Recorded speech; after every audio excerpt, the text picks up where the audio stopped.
Hiya, Barbie. Hi, Ken. You want to go do a podcast? Sure. Jump in. Ladies and gentlemen, Barbies and Kens, Chelseas of all ages, and everyone else, welcome to Binging Barbie, a Barbie movie podcast. I'm your host, John, and with me I have my wonderful co-host. Don't worry, little Dolphin, you're gonna make me a lot of money. Jay! Hey! For those of you just joining us, we are a podcast about Barbie movies. Every week, we watch one of the straight-to-DVD animated Barbie movies, and we rate its story, characters, animation, voice acting, and music to see how it stacks up. This week, we'll be talking about the 36th animated Barbie movie, Barbie Dolphin Magic. Yeah, this is an interesting one. It was released September 18, 2017 on Netflix. They switched distributors after the last one. It used to be Universal was putting out just the DVDs. Now it's Netflix puts out the movie on Netflix, and then I believe there's also still DVDs of all of these recent ones, or most of them. Perhaps. I believe those are still handled by Universal. I'm not 100% sure on that, though. But yeah, we just watched the Netflix one because that's easy enough. Mm-hmm. And yeah, this is an interesting one because this is sort of a cutoff point, because after this movie, they stopped making new animated Barbie movies for 3 years. So it wasn't until 2020 that they brought back Barbie movies. They were focus shifted to the Dreamhouse Adventures TV show on Netflix, That makes sense. which I haven't seen any of it. I'm curious to see if it's any good. Well, whatever it is, it's not Life in the Dream House. Yeah, if it is at all similar to Life in the Dream House, I think it might be fun, but I suspect it's more of a standard, a bit less chaotic. Slice of life. Yeah, Some puppies here and there. probably. Moral lessons instead of just chaotic stuff that happens. I mean, there's moral lessons in Life at the Dream House, like don't switch your robot switch to evil, because then he'll trap you in your closet. And if you're going to do a lemonade stand, market research. And then sell it off the minute you can, and then Bankrupt them. let the person who bought it from you just run it into the ground. We've been having fun with that show. Yeah, I think here's my theory on this movie, because I don't know, something about it feels a little less big than a lot of these other Barbie movies. Like, it's barely over an hour long. Yeah. I don't know. I don't feel that same sort of drive in it. And I do kind of wonder if, like, since Mattel was at this point shifting focus, if that's kind of like, this is kind of like, okay, they were long enough in pre-production that they had to, like, finish the movie, or it would be a sunk cost. But everyone's kind of like thinking of the next phase and the next project as they're working on this. So this is like an in-between. Yeah. Yeah. No, the same sort of thing happened with ponies. Like after the G4 show ended, while they were preparing for G5, they released a small little thing in between that's not really great, but it was just something to have in between. So Yeah. sometimes they'll do something like that. Yeah, and I'm not entirely sure what the production for this looks like.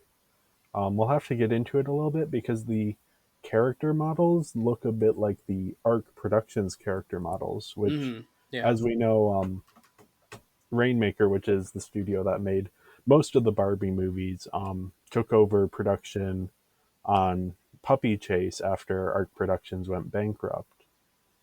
So part of me wonders if this was also tied up in that. But then they, like, these are the same character models that they then go on to use in the Dreamhouse Adventures TV show. They probably just got the assets from the company and Yeah, reused them. yeah. I'm curious as to like what the behind the scenes looked like for this one more than any other of these Barbie movies because it feels like it's things are shifting and stuff is moving around, Hmm. and then maybe the movie on top of it isn't quite as interesting as the behind the scenes stuff might be. Probably, yeah. But yeah, this is directed by Conrad Helton, he's been around for a very long time, still making these. And it's written by Jennifer Skelly, who's most known for being a writer for kids' TV shows. She wrote an episode of My Little Pony. Yeah, it was an okay episode. It Yeah, we was have it was fine. It was better, but okay, it was still okay. Obviously, a new writer who doesn't really know all these characters, but it was still fine. okay. Yeah, we have art direction by Alexandra Kavalova, who's Mm. we've talked a bit about her before, and then music by Rebecca Newble. Hmm. This is her last Barbie movie. Which is a shame. Yeah, we'll get into the score. I think the score itself works, but some of the song choices don't. Hmm. But yeah, the story this time around, Barbie and her sisters are visiting an island. Is this the same one as Puppy Chase? Is it a different one? Who knows? And Ken, he's working as an assistant to a marine biologist named Marlowe. Mm. And while out snorkeling, Barbie and her sisters and Ken, they come across this like mysterious creature that they only catch a glimpse of, and then they follow it to this research facility that Ken is working at. And inside this enclosure, they find a strange green dolphin. And Yeah. they're wondering if it's this like magical gemstone dolphin. And they try and free it, but Marlowe shows up and stops them and tells them that the dolphin is sick and there's a vet coming the next day to look at it. Hmm. Um, they, Barbie and everyone leave, but then the dogs run off and they encounter a mermaid named Isla, who was the creature that everyone had seen and followed over. And Isla is a friend of the captured dolphin. Um, and so she turns into a human to try and free him, but is interrupted when Barbie comes back to look for the puppies. And Barbie explains the situation, and Isla decides to stay with Barbie for the night, not initially revealing that she's a mermaid. Right. And then, yeah, the next day, Barbie and Isla are spending time together. They're in the water, and Isla accidentally turns back into a mermaid. And Barbie is impressed by this, Of but course. promises not to tell anyone. Uh. Meanwhile, Stacy and Chelsea they notice this helicopter that's landing by the research facility, and they check it out. And the logo is for a traveling carnival. Mm. So it turns out Marlowe had been planning to sell the dolphin to the carnival to make a ton of money. So Barbie convinces Ken to open the enclosure, but he can't remember the code. So they have to find a way to steal the code from Marlowe, and it's like on this device. So they do this like whole heist to get it. Um, but Marlowe catches on and stops them before they can let the dolphins go. So using a magic necklace, Barbie and Isla team up, and they're able to guide the dolphins through this cave system that connects to the enclosure, which if the enclosure has a cave system that is connected to it, I don't know how much of an enclosure it is. But anyway, Yeah. they're sort of in the open ocean now, running away. Marlowe flies after them in the helicopter, and she spots Isla and decides that a mermaid would be even better than a gemstone dolphin. But Barbie is able to quickly use some seaweed to disguise herself as a mermaid, and Marlowe captures her instead of Isla. And then the owner of the carnival is just like, nah, I'm done here. And Marlowe presumably has her comeuppance, and Isla and the dolphins go free. Hmm. Yeah. Yeah. It's pretty basic. Yeah, it's a like classic save the sea mammal plot. Yeah, like my first one of my first notes here is Finding Nemo and then Free Willy. Yep. I think I have those two exact same notes. It's and that's the story right there. Sure, we get a mermaid in there, a little bit of Yep. H2O references, but still. Yeah. It's definitely very sort of standard plot here. Something we've But seen so many times. yeah, I will say though, like this movie is very short. Yeah. And so, even though it's a very standard story, I think it moves along quickly enough that I was never bored. For me, it slowed down after Isla met Barbie and they just were hanging out for an entire day. Yeah. I mean, I liked that stuff, so I wasn't. Sure, but I got to a point where I was like, man, like, what does this have to do with saving a dolphin? They're just hanging out, eating marshmallows. Sure, some funny bits, but like, come on, there's a dolphin. Yeah. I do think if you were to, like, cut out all of the unnecessary stuff and just have, like, what's just necessary for the plot, this movie would be, like, 35 minutes. Yeah, the unnecessary stuff would be good for like an episode of a show, Yeah. but I don't know. It just for me while watching it, I just kind of didn't really care much when that was happening. I was like, oh, well, the dolphin, it needs help. The poor little baby. Yeah. I mean, for me, it was just kind of like the movie is constantly sort of threatening to go in more interesting directions. So at the start, we have Stacy. Her leg is in a boot because she sprained her ankle. So they Yeah. have this like rear window thing where she's spying on everything with binoculars. Mm-hmm.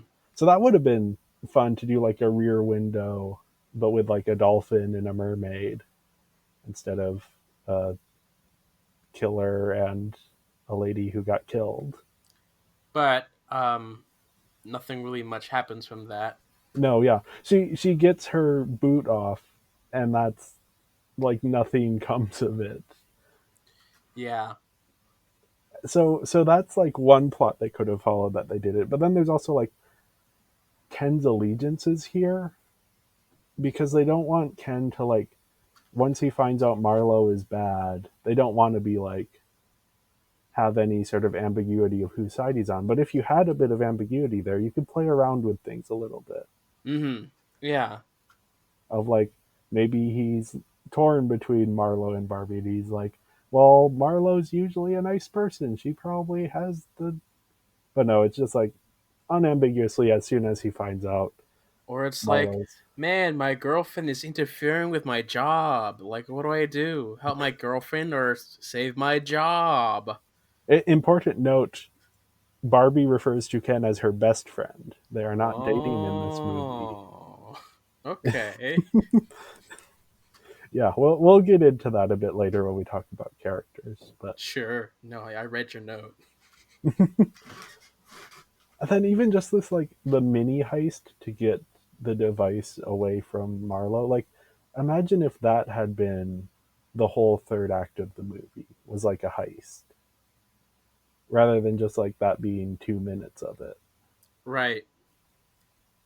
Like Ocean's 11, but it's a literal ocean, and the characters involved are 11. Here's the thing. The question. So Barbie shows up to this research facility, sees a dolphin inside the cage, and it's like, huh, this dolphin don't look sick. I'm gonna set it free. Even though she has it's like well clearly this is not your station, Barbie, too. There's procedures, there's maybe some paperwork behind about why this dolphin may be there, but no, she assumes that the dolphin shouldn't be there and decides to set it free. When she's caught, she's like, oh no, we weren't going to open the gate, we were just going to let the dolphin go free. That's uh what? Yeah, I mean, there is this idea in like certain stories, especially stories aimed at like young kids, of like the protagonist just sort of automatically knowing what the right thing to do is, even if it's Yeah. not apparent in the situation, or like who to trust, who not to trust. But yeah, there isn't really a logical, like, Barbie should know better. We know she's been a vet. Like, there could be any number of Well, reasons the maybe not in dolphin is this in there. continuity. I don't know. Yeah. Are they all the same continuity? Anyway, it's like there could be any number of reasons like the dolphin is there that are perfectly explainable. Mm-hmm. There's also no security. Oh yeah, no. There are two people who work there, and one is Ken, and Ken is the intern. Yeah. Interesting. Why is Ken an intern there?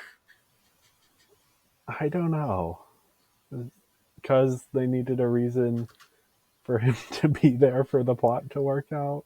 I guess. There's a lot of conveniences in this plot, which, to be fair, it's over in an hour, so I'm not going to begrudge it too much. Sure, yeah. Like I'd rather they take those conveniences than like spend 20 minutes explaining everything.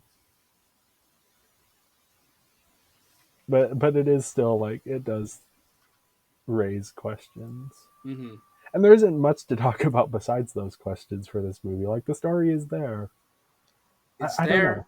It The does the what it last does. the last few movies, you've been very like ambivalent about, and I've been more like finding elements that I like. This one I'm more on your side now of just like I can't find anything in here that is interesting to latch on to. To be fair, it has been some weeks for us. Yes. And I think it's just like this what this movie is there's less to latch on to. Yeah. Because like with Puppy Chase I was latching on to sort of the Barbie characterization, which I thought was interesting. And then Video Game Hero was more the like I don't know, that's just an interesting one. Whereas this one it's like the visuals are neat. The plot kind of works. Mm-hmm. Ken has some nice pink swim trunks. Like that's all my takeaways from this. Yeah. No, it's interesting. It's not quite like Puppy Chase for me where there's no plot going on, but it's still you can play this in the background and not miss anything. Oh yeah, it was a struggle for me not to pull my phone out. Uh-huh. I had to. I think I had to exile it to the other side of the room. Oh. I've been doing that more recently. I've been watching Buster Keaton movies Mm. because a podcast I listen to, Blank Check, is potentially covering him next. So I'm either preparing very well for when they cover him, or I am watching the wrong director's movies. But anyway, they're all silent films, so it's like if I look at my phone, I miss the plot. But there's always that like temptation to just like, oh, I just got a notification, got to check. So I just exile my phone to the other side of the room while I Yeah. watch them. Here it's like you're at the station, you can look away, you come back, and they're singing a song with coconuts. The coconut song was cute. Sure. Not sure what it was doing there, but sure. Yeah, it has more relevance to the story than the crab that's constantly stealing stuff. See, I did not notice the crab until the very end of the film. Like during the credits, where the crab, they show the crab in the credits. I'm like, uh, what's this? Was this crab doing something the entire time? I did what? Yes. Throughout the movie, they keep cutting to the crab just randomly stealing stuff. Well, I didn't see that then. That was the whole like Stacy. That's what she was watching with her binoculars. Oh well, those must have been the moments where I blinked. Oh yeah, yeah. Okay. It's not something that stands out much. Mm-hmm. So yeah, I gave the story a 3 out of 5. That's maybe a bit generous. I don't know. The story works, but it isn't all that interesting. Yeah, I also give it a 3 out of 5. It kind of feels a little bit low, but I again, it's just something we've seen so many times, but done better. Yeah. And even like there are more interesting directions they could have taken it at multiple times. Mm-hmm. Like give me Rear Window with Stacy as Yeah, the photographer. and there's no sense of like, what, a mermaid? The film just opens up and there's a mermaid. It's like, oh, okay, this is normal. I was seeing apparently the way the mermaid, like the necklace is similar to the necklace in Mermaid Tale. Yeah, Like this is a takes place in the same world or something. or something. Why not? Yeah. Anyway, on to the characters. We've got Barbie. She's Barbie. She is Barbie. I think the most interesting thing about her is that there's something going on between her and Isla. They share some close personal moments. And I think Sure. especially now that they're like, no, Ken is Barbie's best friend, not boyfriend. Also, the very last scene with him at the end. Oh yeah. Oh yeah, that's the most telling. Because before you can make an argument, there it's like, They're huh, they're kind of Legend of Korra in it, of like yeah, walk up to the line without actually crossing it. yeah, I don't know or how properly intentional it setting it up. is. But Yeah. still, Yeah.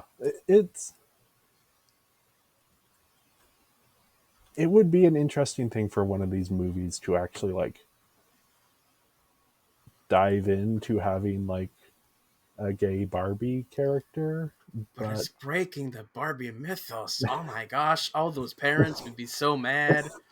the parents would Mattel be would bad. go I, bankrupt. I don't know if it's quite messing with the mythos.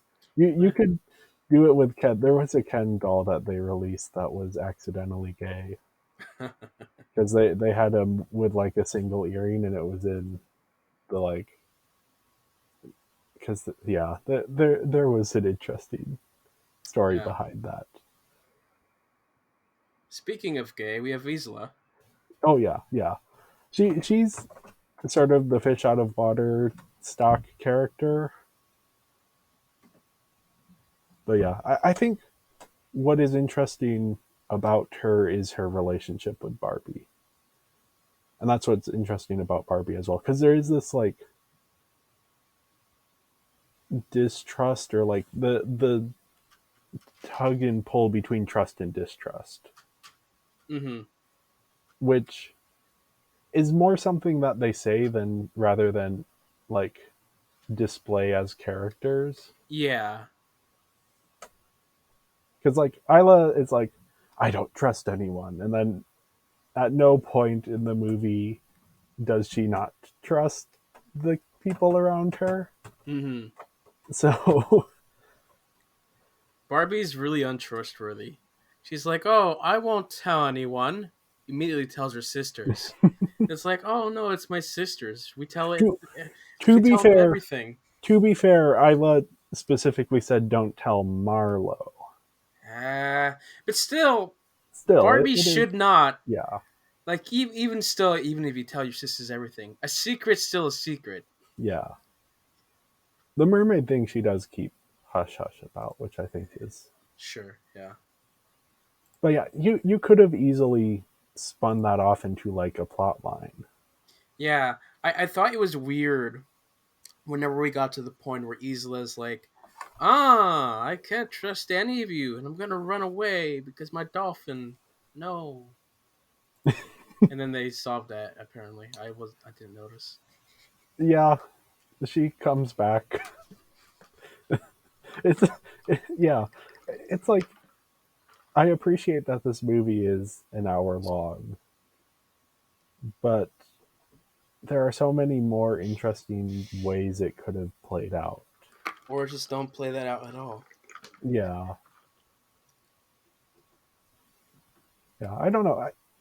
the character never bothered me, but I do kind of like,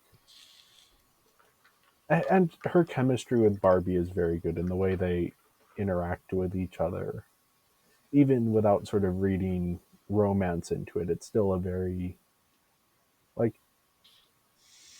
it's a fun relationship, but Mm, yeah. yeah, just neither character is particularly interesting as a character. And then we have usually I've been separating these up to talk about each individually, but here it doesn't seem like we have to. We have Stacy, Chelsea, and Skipper. Yeah. They're filling the same roles that they always do. Stacy Stacy, got depowered for a little bit, but she yep. gets that solved. Yeah. Again, you could have done something interesting with Stacy being like trapped and like with the binoculars. Like, does she see something? And then because she can't get to Barbie, you could like mine some drama from that. Mm-hmm. But no, it's just like, oh, she saw a crab seal some stuff, then she saw the dolphin, and then she went to go and see the dolphin, but Barbie was already there. And then she got the boot off, and that's the end of that plot line. That's the end of that. Yeah. Skipper wants to like update her photo blog. That doesn't really factor into anything. Yeah. I didn't really Chelsea know what she was doing Chelsea is once again just like there. being Chelsea, Yeah. being the younger sister. They don't even really give her many moments of like she's not able to do things her older sisters are doing. She's just kind of in the background. Yeah, they also once again got rid of her pigtails. Yeah. So yeah, next up is Ken. He's fine. He might be the most disappointing to me because he's just not goofy enough here. Yeah. Like, I think a lot of it has to do with his character model, where Oh, yeah. before he's been a bit like He's goofier. so normal looking here. Yeah. It's like, I look at him and it's like, he just looks like 20 other guys I see every day when I go to university. Like, here's what I wrote down: generic anime blonde pretty boy.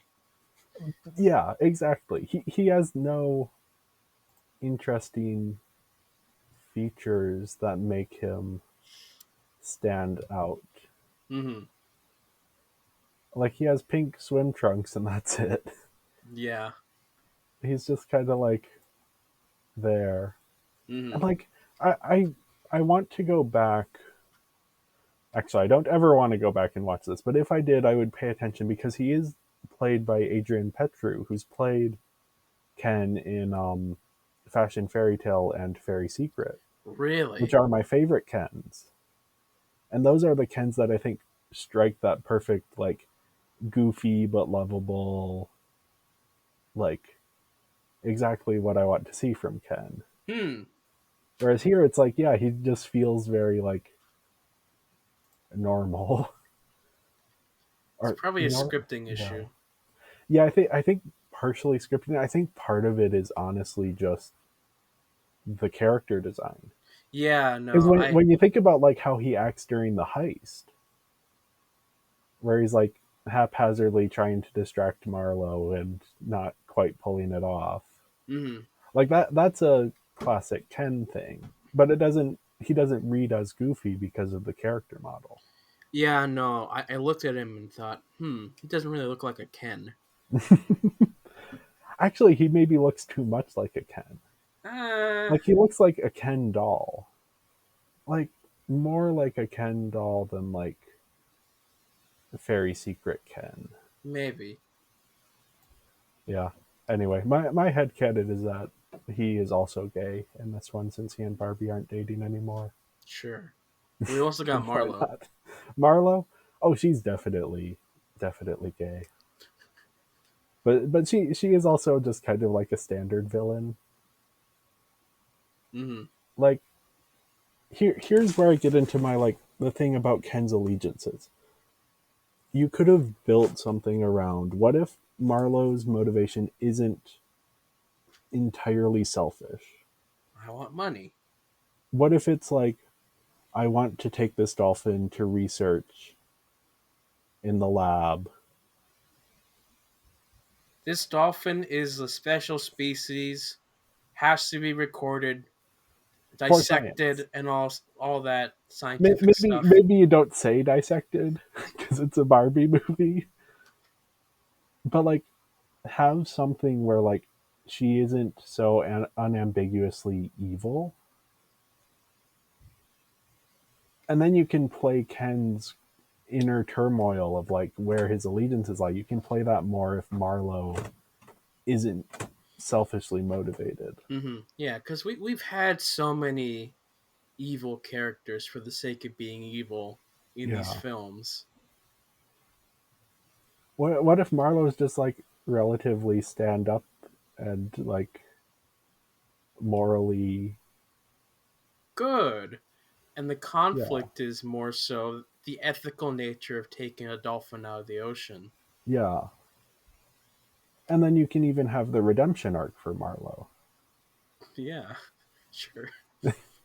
Because I mean that's what you do if the character's not fully evil in one of these Right. Barbie movies. Yeah. But that gives you something. That's the thing with this movie is I'm like looking for something to make it more Mm. interesting. Just like one of these little threads, if they had just taken it a tiny bit further, then that would be like something to latch onto and like say this is interesting. But no, this just kind of is like, and that's where I go back to like, I wonder if this was, this is the last Barbie movie that they're doing for a while, and everyone's kind of like they're antsy to start the next project, so they're just kind of finishing this one.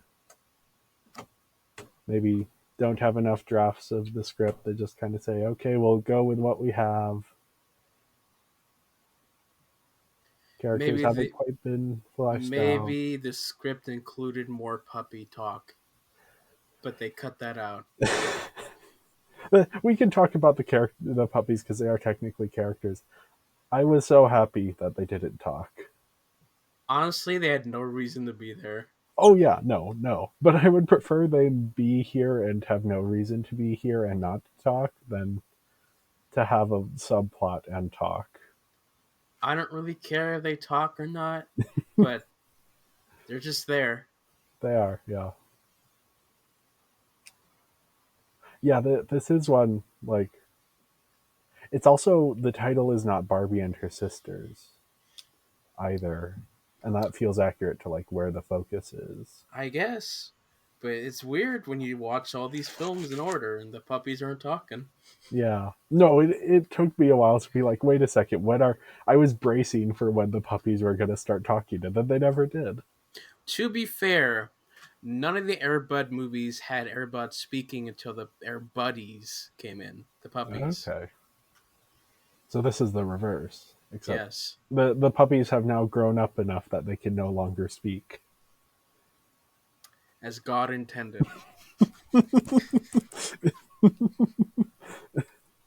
We're getting back to, do you remember those like first few Barbie movies where it was always ambiguous of like who could understand the animals? Yeah. And it's like, are the animals talking to the humans or just themselves? Now we're getting back into that. But now it's just like, oh no, now the animals can't even. Although, do the dolphins talk to each other? They go, hey. Oh yeah, no, they don't. They don't have speaking lines because they're mostly underwater. Mm-hmm. It's communicated visually. That's why it was. And See, through this is the dolphin problem. screech. This is the problem with watching too many Buster Keaton movies. Is now I'm like, silent characters now have dialogue to me because I am interpreting their actions as equivalent to dialogue. Mm. Anyway, I gave the characters a 3 out of 5. Yeah, I also gave them a 3 out of 5. Nothing really stand out. They're basic. They do their job. Yeah. Except for Ken, he abandons his job to Yeah. help his best friend, which was probably the right thing to do. Anyway, on to the animation. Animation.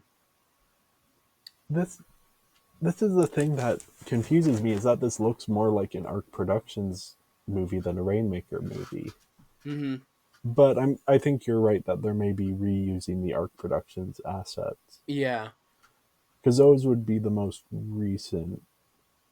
Because the video game Hero only had the Barbie and the Chelsea models, so it would make sense. Actually, I think video game Hero might have used the same models as well. Yeah, because I think that's the one where Chelsea didn't have her pigtails, and I was really confused.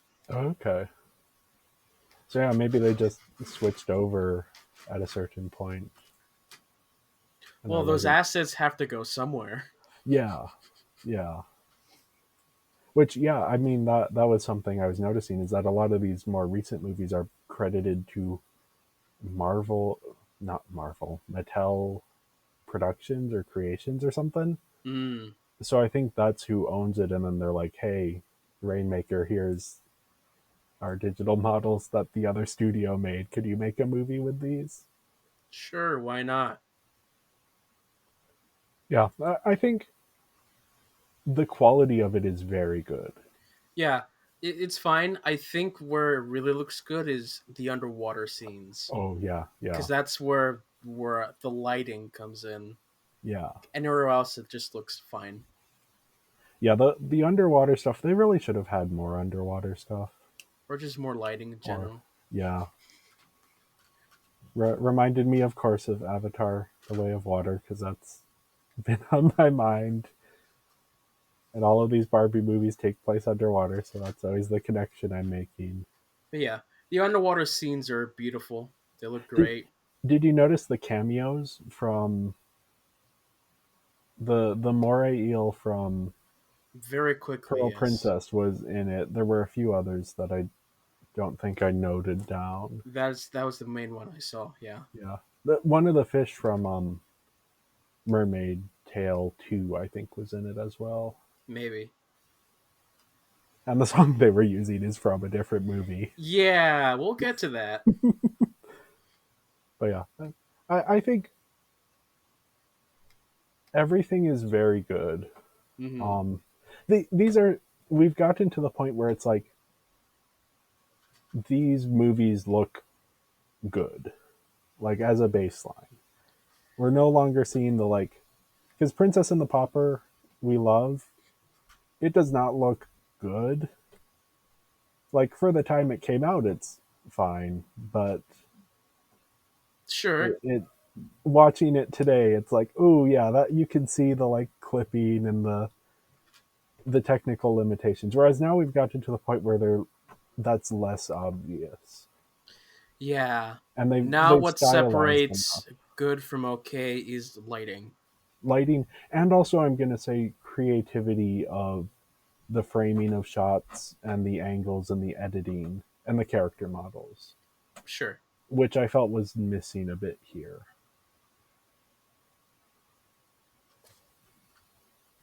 It I don't know, it just felt like they were doing more standard camera setups and camera movements than some of the better Barbie movies. The teeth are still iffy. They're better, but yeah, they are still an issue. Uh huh. Um, we talked a lot about Ken. Ken needs to be better. It just needs to be better. Yeah, he should be.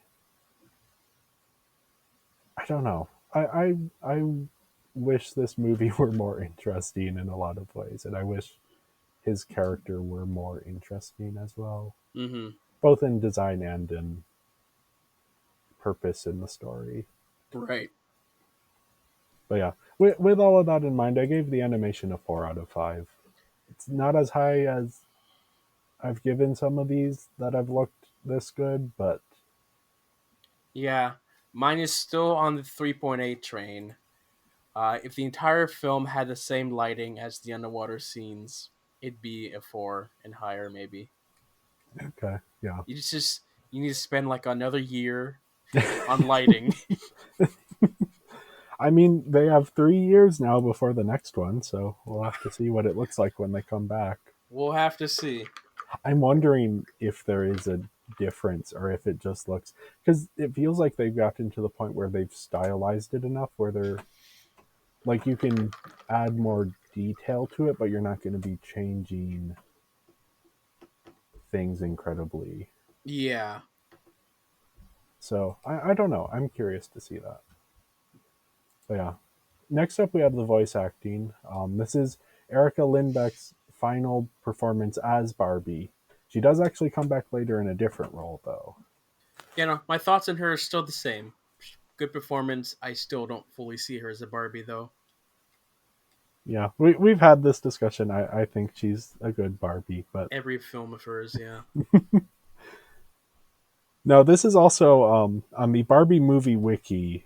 This is credited as the final movie to have Canadian voice actors. Doesn't specify Barbie movies, so I don't know if this is just the final movie ever to have Canadian voice actors.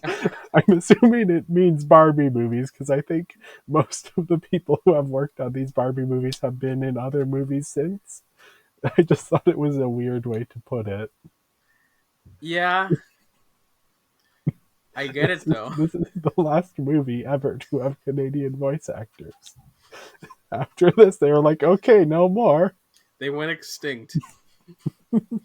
All the I mean, studios shut down. with what's going on with voice acting right now, that could be more likely than we want to think. Uh, yeah, Just in terms of like both the like AI increasing and then like the continued casting of celebrities in voice roles that they're maybe not suited to cough Chris Pratt as Mario Cough. yeah. Also, there being less shows made for TV. Yeah, the animation boom has kind of died down a bit because there was a short boom of like animation, especially like animation aimed at adults.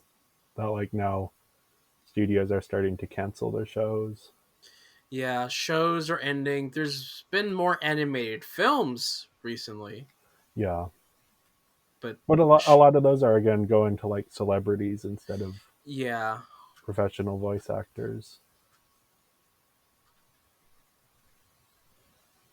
Yeah, hopefully. You see, this is one of the things I like about these Barbie movies. Is it's like you can have the talent, the voice actors who come in and like are good at voice acting mm-hmm. and have work for them. And hopefully, maybe someday they'll move away from celebrity voice Yeah, actors in and every role. we still have anime dubs to have these voice actors in. I Yep, guess that too. Video games, in video games, yeah, even though celebrities are starting to make a dent there, but and all the no celebrity is going to record like 60 hours of dialogue. yeah, really, it's just Walla, all the background characters. Those are where the voice actors come in. Yeah, but yeah, it definitely feels like there are shifts going on in the industry. Cameo. That's where they make their money now. Yeah, is that going to be the future of like voice actors? Is doing impressions of other voices?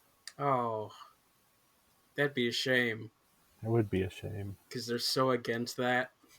Yeah, Yeah. So yeah, the voice acting was fine. yeah. Again, I like that the puppies never spoke. Mm, I I, I appreciated that. yeah, there's really no They'll one listen else to to my point out. criticisms. Yeah, I'd be knowing. I should have looked at the cast before I watched this because knowing that Adrian Petru is playing Ken, I'm like, was I missing something in that performance? Was that sort of goofiness there? But it didn't stand out to me not knowing he was in the role. So it's like, if it was there, it wasn't very apparent. Right. Also, like that Ken had so many great lines in general. Oh yeah, yeah. I need to rewatch Fairy Secret. Eh, have at Just it. the Ken parts. Okay. Secret, secret. Secret. Ah, Yeah, I gave the ah. voice acting a 3.5 out of 5. Yeah, I also gave it a 3.5 out of 5. Mm. Nothing stood out too much, but that's fine. So yeah, last up we have the music, which the score itself I thought was solid. Nothing really stood out to me. Yeah, it was doable. But then The they reuse songs. Yeah, so it starts at the very beginning. Yeah, the film opens and I hear this song and I'm like, I've heard this song before. Yeah, and then it's like, Am I watching the wrong film? What's going I on? know. It was like, wait, why are they do like that's such a weird way to start your movie of It like here's is. the song from like 2 movies ago. By the way, here's a mermaid. And then Is they cut out like right before or like right as they hit the chorus. They like fade it out. Yeah. And then I think they play some of the song a couple times again in the film. Yep. And they play another song from an earlier Barbie movie as well. I think let me double check which ones they play. I think they play one song from Starlight Adventure and one from Puppy Chase. Yeah, because music and sound effects is typically the last thing that they'll do in post Yeah. production. So maybe they were rushed and so they had to. Again, I wonder if, they're getting ready for this big TV show. I wonder if this is just like it wasn't a priority. Perhaps, yeah. So yeah, So Beautiful, that's the song from Starlight Adventure. Oop, I just lost that. Was it Starlight And then Adventure? Yep, and then the other one is Live in the Moment, and that's from Puppy Chase. Yeah, because the Starlight Adventure one was playing. I was thinking, this music is kind of weird. It's not quite fitting this vibe. No, because it's all about like the stars are so beautiful and they're Uh huh. underwater. Yeah. It's like, um, I think you're looking in the wrong direction. Yeah. Look up, not down. Yeah, the Live in the Moment is the nothing can get in the way, nothing can tear us down. We're gonna celebrate, we're gonna sing out loud. That's the one they start with. Right. And then the other one is the one which let me find the lyrics here. I don't know these by memory. Oh yeah, no. Here's just some lyrics from this one that they're playing while they're scuba diving. Look at the sky. The stars have finally aligned. We're lighting up the dark tonight, and it's so beautiful, beautiful, beautiful. As they're Wonderful. scuba diving in the day. Great. It's lovely. Yes. Which okay, fine. Save the money on the songs. Focus on the TV show. It's just a little tacky. Yeah.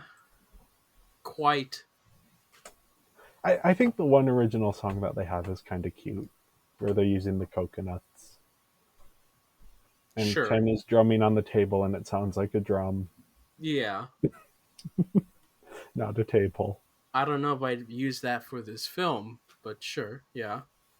If it weren't the only original song for this movie, I think it would work a bit better.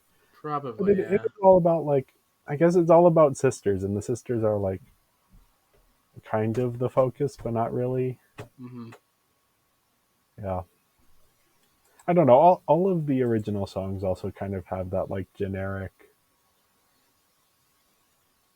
sort of like poppy, but not too memorable vibe. Hmm. Which is because we did the last few movies they've been getting songs from the Math Club, which is a company that writes original songs for movies and trailers. Yeah. So they kind of all have similar vibes. But yeah, anyway, I gave the music a 3 out of 5. I gave it a 3.3. It was still fine, but it's really the reuse of songs that brought mine down. Yeah, same with my score. So yeah, that leaves me with a final score of 16.5 out of 25, which is a 66% or a 3.3. Mm. And mine's a 16.6, which is a 66.4% and a 3.32 5-star rating. Yep, so our average is 16.55, which is a 66.2 or a 3.31. Oh. Yeah, I don't want to spoil too much, but this is pretty low on all of our lists, which for me, it's just like I'm so ambivalent about this. Like, I don't dislike it enough to like say it deserves to be at the bottom, but I don't like it enough to say it deserves to be higher than it is. Yeah. It's fine where it's at. Yeah. I, it feels weird to have it at the place at the list right now that I'm not going to spoil because we're doing our rankings soon enough. But Mm-hmm. like when I see it, I'm like, oh, that's a bit low. But then I look above it and I'm like, but none of the movies above it are worse than it. Uh-huh. So yeah, I don't know. This is just kind of like it exists. Mm-hmm. Yeah, it exists. For me, it's like the puppy chase. It exists. I've seen it. I don't feel like watching it again. So. I mean, to be fair, I don't feel like watching Puppy Chase again either. But I Puppy Chase had more substance to it. Uh-huh. But yeah, you can listen to our episode if you want to hear more about my thoughts on Puppy Chase, a movie that Yeah. I don't particularly enjoy, but I And thought was I don't really have interesting. much to say about. So. Yep, I was doing some of the heavy lifting in that episode. Yeah. To be fair, that was like we were literally binging Barbie. We were doing what 8 episodes in nine Yeah. days. And that was towards the end. Yep. We were kind of burnt out. Now we're back, and I don't know. I'm not feeling reinvigorated after this movie. I'm just like neutral. Yeah, it's a different era, so we'll have to see. Yeah. Anyway, thank you everyone for listening. Make sure to follow us on social media. We're Binging Barbie Podcast on Instagram, at Binging Barbie on Twitter, and Binging Barbie, a Barbie movie podcast on Letterboxd. We'll be back next week to talk about Barbie, Princess Adventure. Yeah. My joke with this one, which I was sharing with John before we started recording, is that you could call half of these Barbie movies Barbie Princess Adventure. And I wouldn't question it. Yeah. No, it's like Princess and the Pauper, Rapunzel, Magic of Pegasus, obviously. 12 Dancing Princesses, that could be Princess Adventure. Island Princess could be Princess Adventure. Mermaid Tale, that could technically be Princess Adventure because she is a princess. Princess and the Pop Star, obviously. Mm-hmm. Pink Shoes, I think you could fudge that one. Mariposa and the Fairy Princess. Oh, The Pearl Princess. rock and roll. The Secret Door. Princess Power.